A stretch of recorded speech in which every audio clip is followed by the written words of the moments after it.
Hello friends, আপনজন কিচেনে আপনাদের সবাইকে স্বাগত জানাই।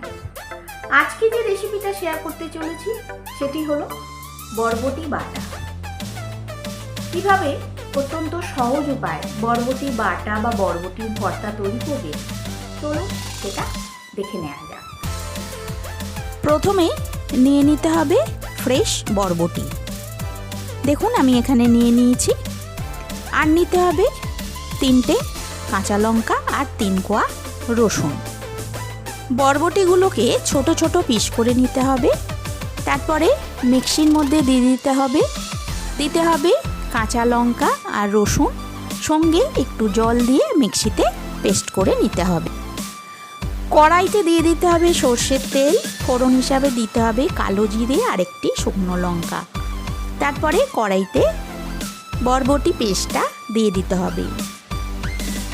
হবে মিষ্টি, হলুদ গুঁড়ো আর নুন।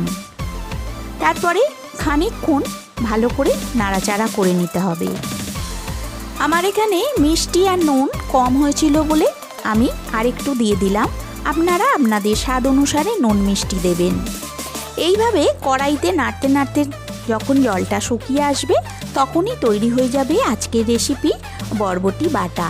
এই রেসিপিটা আপনারা গরম গরম ভাতের সাথে খেতে পারেন, তাহলে খুবই সুস্বাদু লাগবে। আর রেসিপিটা কেমন লাগলো অবশ্যই কমেন্ট করে জানাবেন।